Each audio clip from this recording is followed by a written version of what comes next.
thank you for a wonderful presentation. I will start with the subject of digitalization. Namely, the more you digitalize, the more you need to become analog. And it's an example of something I would like to rub in, is that our models suck for two reasons. Our models are culturally biased. 250 leadership books presented every year. Half of them American because it's the revised edition where they say the opposite of 5 years ago.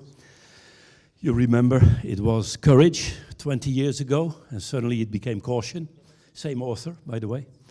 And then it was vision 10 years ago, and recently it was execution. Right? Now I have good news for you. Vision without execution doesn't work. It makes you a daydreamer. And execution without vision makes you a vulgar pragmatist. So this summarizes the American literature on leadership. And then there is a French book on leadership called Les Grands Patrons. And Les Grands Patrons has a summary, namely, are you male? Did you go to the École Polytechnique? And were you born in Paris? Then you're part of Les Grands Patrons. We know this. And take the Chinese literature on leadership, and it's all about yin, yang, mao, fao, tao. And I have good news for you. If you are living in Amsterdam, where 57% of the people living here don't have Dutch parents, of which I'm an example, French mother, Dutch father, doesn't make you Belgian. There are limits to what you can take, yeah? But anyway, what I'm trying to say is, we are coping with a diverse world around us. You don't have to travel anymore. 57% of people living in Amsterdam, and you can see it when you walk around here. You hear all kinds of languages. Now, what leadership book will you invite people to read if you have a multicultural team? It's good news. Here we go. No, that's fine, but I have only 30 minutes. It might be a good idea, by the way. We need new literature. The other problem is most of our models are bipolar. I teach MBAs in the Netherlands, better known as mediocre but arrogant. And it's wonderful. You ask them the famous MBA question, why would an organization centralize and why would an organization decentralize? And you recognize an MBA because they're ready with the answer before you end the question. And they say things like, you centralize for consistency, economies of scale, control, and you decentralize for flexibility, being close to the customer. And I ask the question again to the same crowd, and I say, listen, I'll help you. What is the only reason for a company to centralize? And the only reason for a company to decentralize? And by the way, first, think. Most MBAs get nervous because normally that's not part of their education. Now, think about it for a moment. And obviously, in view of time, I'm not interested in your answer, but what I want to hear after my introduction is that the only reason for centralization is decentralization. Because if you're not decentralized, there's nothing to centralize. Got it? Right? Now, if you say this is a word game, let's take our human body. Is our human body centralized or decentralized? And we all know the answer is yes. We have centralized certain functions to allow for more decentralization. Now that's non-bipolar thinking. Our world is polarizing because our models are a reflection of the way we think. Are you this or are you that? Have you ever used Myers-Briggs, MBTI? So if you score high on thinking, you score low on feeling. Now my wonderful colleague Charles Hamden Turner, former professor at Cambridge, he said, Myers and Briggs, weren't they two housewives that developed a questionnaire over the weekend? Now, I looked at that questionnaire, can't be a full weekend. It has to be a Saturday morning with a hangover, right? Why? Because it assumes that if you are good in one side, you're not so good in the other side. Well, what kind of a nonsensical idea? If you look at Carl Jung, who was the originator of the thought, he said that the quality of thinking depends on how you connect into your feelings. Okay, and what do you get? A questionnaire, is it A or B, and etc. And you end up with a letter. Okay, now what is the alternative? Because this will lead, and I will punch in some buttons that, here we go, I know which button now, that if we don't change our bipolar ways of thinking and the cultural bias in our models, we get these type of organizations, yeah? In the past I said, you know exactly where McKinsey plays a role. Now, let us go to the opposite, and that is the idea of, yeah, now it's completely dark. It has a little delay, but I'm sure we'll get it working. Yeah, I'll do it from here. So, what did Einstein said? Einstein said, you can't solve a problem on the same level it was created. And how do we get out of this? Innovation, globalization, sustainability, and leadership. Let me connect that in one German sentence. Globalization leads to different viewpoints, or which is the essential role of a leader to connect, which is another word for innovation, namely connecting different viewpoints, that leads to sustainable results. Okay? Now, how do we do it? Let me give you one of my highlights in our career. Started around 1998. We had a workshop for a little bank called HSBC in Tokyo. And we were having a workshop on dilemmas, because cultural differences lead to dilemmas. How do you reconcile them? And we had a question for the Japanese, although half of them were Japanese, the other half was, let's say, the round of the world.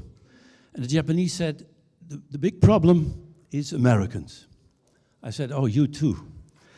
Tell me more. Now, it's because they are telling that we are having a simmering financial crisis. So the Americans were warning the Japanese, the Asian financial crisis. And why? You're too subjective. Everything is networks of people you know. You need to be more objective. Be objective. And they said, if Japanese disagree, they say hi, hi, hi. If they agree, they say hi, hi, hi as well. And so the Americans got the point, so they explained what they meant with it. And the Japanese realized they didn't have a word for objectivity. And they borrowed it from the Chinese, and it's called kyakanteki. And we had a workshop on dilemma reconciliation, which was looking a bit like this. Kyakanteki, shukanteki. Kyakanteki means the outsider's viewpoint. For the cynical Japanese, the American viewpoint. That's objective. Subjective is shukanteki, the insider's viewpoint. Now, our dilemma work starts by saying, crack the line to invite the opposite. So we were cracking the line. And we had a cartoonist. And the cartoonist, after the discussions, drew the following picture. And I loved it. You know, let's say this is objective and this is subjective. And why? Because the reconciliation was that these are just the viewpoints of a Japanese bridge. And what I liked of the metaphor is that the Japanese garden is inviting different viewpoints so that there is an emerging reality by combining different viewpoints, right? And I love it because 3 months later, I come to the airport and I see the following. And I knew it was born in our workshop. You remember this one? And I knew because we used the word a different point of view is simply the view of where you're not. And it was the advertising campaign that won the most of the prizes in the world ever, because it's beyond culture. Every culture understands this, right? While most of our advertising is very local, very local. Now, this is the introduction. Now about innovation, because my talk will be about how can we combine different viewpoints to be more innovative. And what, as leaders, should we do to make that happen? And not go to the American literature of leadership, but perhaps an alternative one. First of all, if you look at innovation, it consists on a very abstract level of 3 elements. You need diversity, at the same time inclusion, and that's what great leaders do.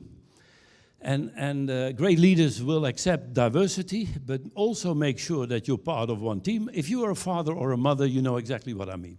Your children might have different characteristics in whatever size, personality, but still you go and eat at 6 o'clock, huh? Dutch family. Now, that's a great parent. What does innovation mean at the end? I love this definition because it's ours. Innovation is combining values that you never thought could be joined, therefore scarce, therefore profitable. By the way, since this is all our original material, don't worry, you get a copy. Yeah? I have a workshop that is known as copyright or right to copy, right? I once had a client who said, Mr. Trompenaars, you send it by PDF. can you send it in PPT because I can't get rid of your logo? Yeah. Interesting, but there are two logos. Huh? Now, let us take innovation. We heard Apple. I love Apple because they sell you cables of 42 euros. It's fantastic. And I was in the factory where they were made in China for 23 cents. Yeah. They had once a very innovative thing, namely they sold you a screen, and it's beautiful because it doesn't have a frame. And then you bought the screen, and then later they sold you the keyboard. So I wrote them an email, why don't you launch a laptop where the keyboard is attached to the screen? Never got an answer, yeah? Anyway, it's what is very innovative about Apple, they screw you every mile, and we still love them, right? Now, why? Why? They have combined something that apparently a lot of people have trouble with, aesthetics with functionality. I do a lot of work for Apple, and in Apple they say, if you have something that functions, how can we make it beautiful? If you have something beautiful, does it have a function? So the fact that the iPad doesn't have a frame is not only much more beautiful than with a frame, but you don't break your nails when you swipe it. So beauty is made functional, which is quite different from Philips that had something functional and built something beautiful around it with no function, right? So it is not and, it's through. Another example, Formula One. What is the big dilemma in Formula One? It's safety and speed.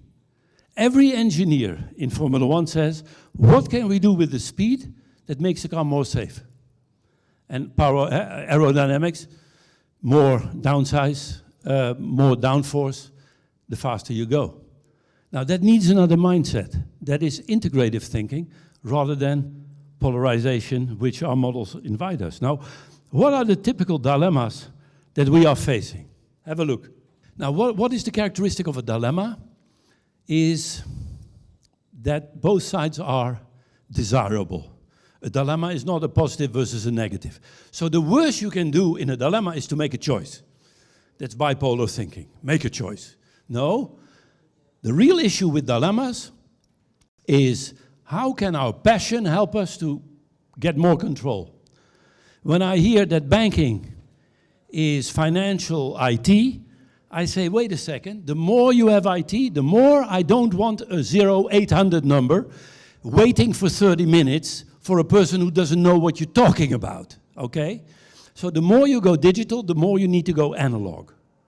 Now, if you're a teller machine, go digital. Nobody wants to talk to a teller machine or a teller, right? But if you have a problem or an investment decision to make, I want to talk to somebody. And I'll come back to that, which is called high tech versus high touch. And the question, and I won't give you solutions, but the question you should ask, how can the intimate relationships we have with our clients help us to make them more effective on the internet? And vice versa. How can internet help us to deepen the relationship with the client? That's non-bipolar thinking, and that's where you will make competitive advantage, unless you're a teller machine. Now, we do that according to a methodology, and that is, we help people recognize the differences, respect those differences which make them into a dilemma that you need to reconcile, and finally, what as a leader can I do to realize it? And I want to go into some examples, because that's the essence of leadership. First of all, the only decision a leader needs to take is what is the difference between a problem and a dilemma. Not everything is a dilemma, even within the same ballpark. If you are in HR or marketing, then global versus local is a dilemma. But if you are in IT, let's say, against of security, then perhaps you say, it's global, we want one approach, and shut up with your local, okay? And that is what a good leader does. It distinguishes a problem from a dilemma. And then when it's a dilemma, they ask, what can one side help us with the other side? So what can we do locally that makes our company more global? And what can we do globally to serve the local customer better? That's the question to ask, rather than to make a decision. Now, let me give you some examples. The first one, standardization versus customization, right? A big dilemma that we all have, a bit like global versus local. Now, let me explain that by a question that is very popular in my presentations because I've done 40 years of research on cultural differences, and this question never changed. But gee, the answers are so interesting. The question is as follows. You're riding in a car driven by a close friend of yours. Your friend is speeding, going 50 kilometers an hour, where you're allowed to go 30, and your friend hits a pedestrian. You come to court, and the lawyer of your friend says, don't worry, you're the only witness. Two questions. First, what is the right of your friend to expect you to testify to the lower figure, in other words, to lie for you? My friend A has a definite right, some right, no right. Second question is, would you lie, yes or no? Now, I've asked this to a lot of people around the globe, multicultural, monocultural, and I've never had a participant that answered to my question, who would like to be in this situation, as nice situation to be in.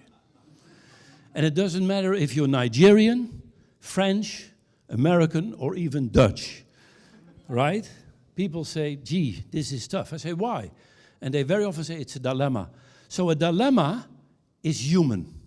It's our culture that guides us in the answer, that gives preference or one over the other. So you could define culture is which kills half of your humanity.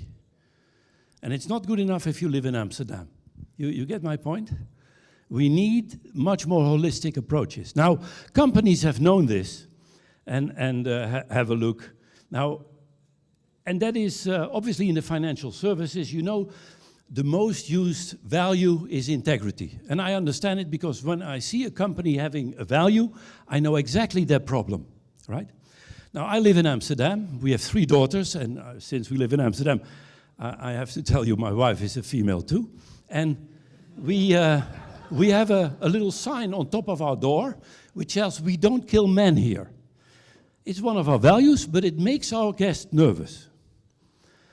Now, can you imagine that if a company says integrity, that I get nervous? Why would they put it there, right? You only talk about values if they're not yet made norms. It's a perfect hobby for me. So now, one issue of a value is, does it help you to reconcile your dilemma? So I asked, I published about it, so don't worry.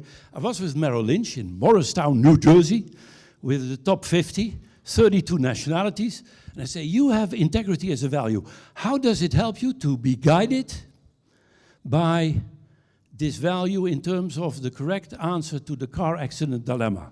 And there was an American who stood up and said, Mr. Trompenaars, I didn't like all your jokes, but now I give up. How can you have integrity and lie?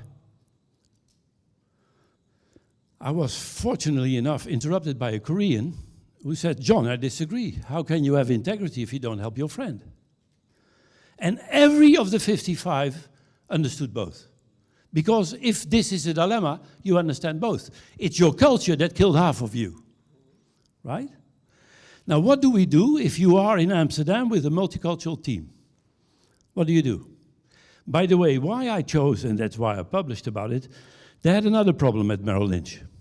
We respect the culture of others. I said, this will be a nice afternoon. And my question to you, if you have a multicultural team and your value is integrity, what would you do in the car accident dilemma? I'll give you a minute. Normally I give 20, but the end result is the same. Good luck. Discuss it with your neighbor what you would do if your value is integrity and you respect the culture of others. And in your team there is a Korean, an American, all having different viewpoints of what to do in the car accident dilemma. You get a minute, and good luck. And during the discussion, you're allowed to speak, okay?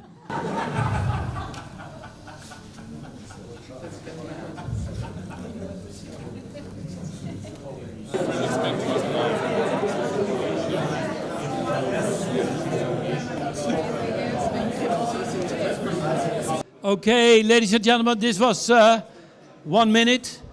Not fair. I know it's difficult. I know even people who have gone through this and they forgot about it. Who would like to give some input? So you have a multicultural. In America, it's easy. I'll come to you. You don't lie. In Korea, you help your friend. But now you have a multicultural team. What do you do? Please. Kind of making a consent into being able to getting dragged into whatever possible outcomes, because it's not you who's driving the car, So you're not together. You're just the one who's sitting in the car. So you are letting someone take the wheel in the car that is driving you. Which means you are letting others decide for you, which means you don't have the decision right to make a statement or no statement or any comment. Okay. So you take... That's philosophical. No, it's wonderful. You take distance and say, you took the driving one, fair enough. It's a bit like saying, I didn't see the speedometer. Yeah? Now these are a bit, please, sir. I would, indeed, I'm inclined to not make it worse, my friend. So you don't say 180, yeah. Okay. Now, a reconciliation is when you have a dilemma. What is the dilemma here? The dilemma is, on the one hand, we want to be loyal to rules, the truth, and on the other hand, we want to help friends. So just ask the question, how can the truth help us with friendship? And how can friendship help us to get the truth? And this is what I learned in Japan. In Japan, they have often say, Mr. Trompenaars, our option was not on the list. What we would do in Japan is we would convince our friend as a friend to tell the truth in court himself. Very good. You get a prize by Elena. And orange card. So we can talk to the judge to lower the sentence for his courage. Wow. The American solution is the other way around. You will not lie, but you will visit your friend frequently in jail. So some start with the friendship to get the truth, others start with the truth to deepen the friendship, right? Okay, now that is what I want to, but we come from different sides. Have a look. This is 140,000 people. Now, not 80,000. We have 140 countries. Have a look. So you see that 6% in Switzerland speak Italian. Italy is not on the list because PowerPoint can't deal with negative scores, right? But you see all the Protestants are at the top because the Protestants, God is always checking you. While the Catholics will say, perhaps he wasn't looking. Or if he will look, he will understand. And if not, we have confession, right? So you see where I'm coming from. And that starts in France and ends up in Argentina. Now, the risk, if I would stop here, is that people would say, thank you, Mr. Trompenaars. I knew these people at the bottom are corrupt. Because you can't trust them, they always help their friends. Till I did a workshop in Mexico, and a Mexican came to me and said, Mr. Trompenaars, I knew the Americans are corrupt, and you proved it. I said, what do you mean? You can't trust them, they won't even help their friends. So the issue is, by what do you want to be corrupted? And again, we have a dilemma that needs to be reconciled. Now, in business, this dilemma, I'm sure, you just need to be close. This is a dilemma called universal versus particular. Let me explain. A universalistic culture loves this, and a particularistic culture loves that. So particularism is, there are exceptions, it depends. Once I had a group of French managers with an exceptional British lady. She said, Mr. Trompenaars, I answered B, some right, but it could be A or C, depending on what happened to the pedestrian. So I said, dead, very dead. Then the French lady stood in great irritation. Why didn't you say this from the beginning? I said, what's your problem? She said, I answered B as well, but now you're telling my friend killed a pedestrian. I realized he has a definite right to expect my help. And you had to see the face of the British lady. Now, it's known in the UK that the more your friend needs help, the less he gets it, right? They call it Brexit. While in France, it's obvious, the pedestrian was dead anyway, so let's help our friend. He really needs it, right? And we're back to the dilemma. By the way, you will not be very interested perhaps in the break, but at the moment I'm writing a book with John Cleese. Why? Because John Cleese once heard me and said, this is exactly the essence of humor. Humor is when two opposite logics both turn logical and it makes you laugh.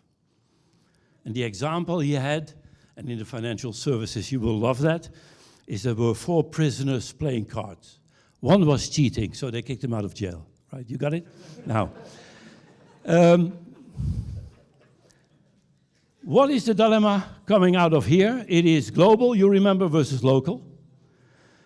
Crack the line and exaggerate the extremes. This is called the global organization. You do nothing locally, everything is global. In consulting, it's called McKinsey Consulting. Yeah? They have a workshop for young graduates, which is called How Can I Fake Listening to a Client? Then we have the big four. They're multi-local. They do their local dances, nothing international, right? Now, be careful for the compromise. That's in the middle, Statue of Liberty with a local flag. But what we need is the transcultural organization. And the transcultural organization is the organization with four main characteristics. It has a value-driven organization. But let me help you. Values are useless if they're not yin and yang. Let me give you that by an anecdote. CDPQ, Caisse de dépôt de placement de Quebec, 450 billion invested, came to me about 3 years ago, said, Mr. Trompenaars, we read some of your articles and we're now stuck. I said, that's very often when people read my articles. That's the way I write them. And they said, yeah, because our values killed our company. In 1 week, we lost 50 billion during the financial crisis. Why? Because we had three values: ambition, collaboration, and innovation. Ambition meant we took too many risks. Collaboration meant we could hold nobody accountable. And innovation meant we didn't understand our own products anymore. Now, you recognize this, right? But the bonuses were still high. Now, she said, let us do the following.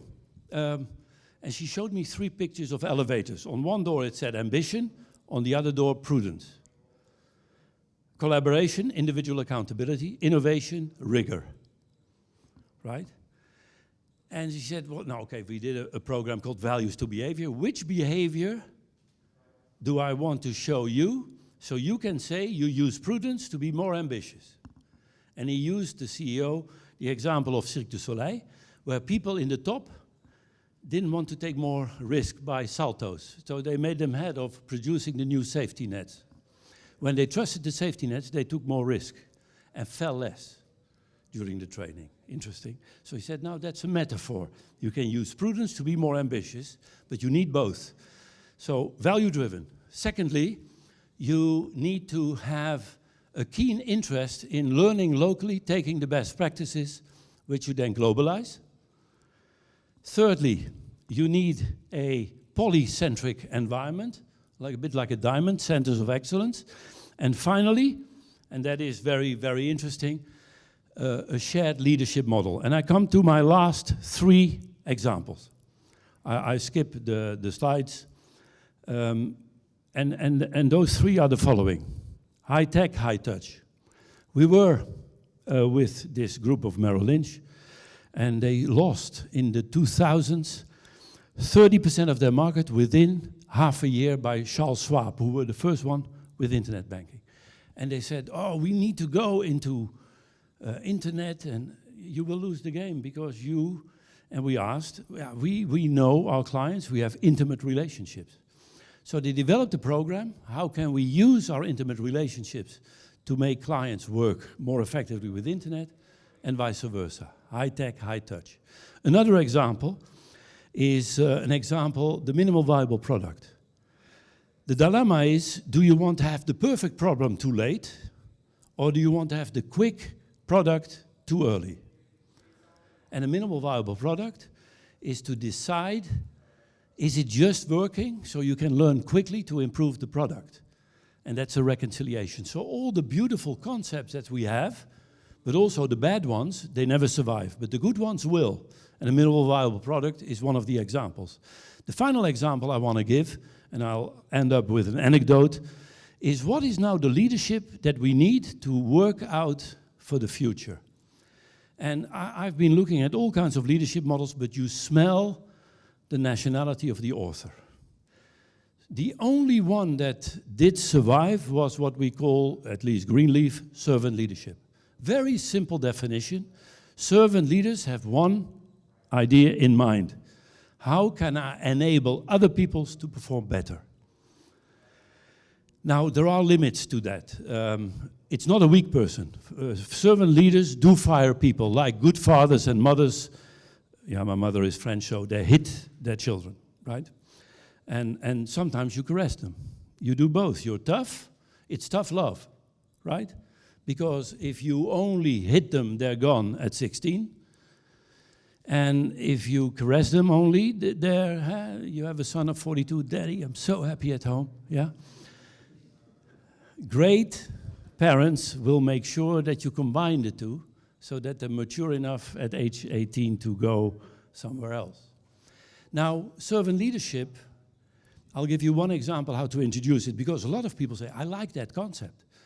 Because it's a concept that works worldwide. All the icons in politics that we all love are servant leaders. All the icons in religion are servant leaders. And all the icons that we know as good leaders are servant leaders. They're always busy with making others perform better, like good fathers and good mothers. I've been with Motorola many years when they still were #1 in the world. And it was wonderful because the best servant leader I personally experienced was the son of the founder. And we used to call him Bob. And he was an amazing guy. I won't tell you the details. But he introduced a program, Individual Dignity Entitlement. What does it mean? Every boss, they were called boss at the time, nowadays colleague, yeah. And every boss had a discussion around 6 questions every quarter. And the answer is yes or no on that question. For example, is the work you're doing for Motorola meaningful to you? Yes or no? Yes, fine. Next question. Do you have enough resources to do your task properly? No. Then it was the responsibility of the boss that you have solved that or changed it into a yes the next quarter. Now you contextualize servant leadership. And yeah, we were asked, because of our cross-cultural knowledge, in Korea, the worst of the plants we had, with all the mistakes in the microchips, were in Korea, and 98% yeses. So how come? I said, yeah, I don't have to go to Korea. The answer is yes. What was your question? Why? Because you publish the amount of yeses and nos. Don't do that in Asia. It's loss of face, and they will say yes. So we changed the system. Anyway, that's a way to do it. I end with an anecdote. Our icons in politics, Mandela, Gandhi, there were people who say, yeah, 27 years of jail. Instead of saying, how can we kill these bloody whites? He said, what can I do for South Africa? That's a servant leader, right? Was he mild? Well, he could be very tough. In religion, Mohammed, Jesus Christ, what have you, all servant leaders, they were there for others. And Jesus was walking on a road, and he sees a man crying. He said, what's the matter? He says, I'm blind. Open your eyes and see. And he could see, and Jesus happy, the man happy. And he walks on, sees a female crying. He said, what's the matter? I'm paralyzed. Stand up and walk. She could walk. Jesus happy, the woman happy, and walks on. Another man crying. He said, what's the matter? He said, I'm in finance and Dutch. And Jesus said next to him, both cried. Yeah. So there is hope. I thank you very much. Yeah.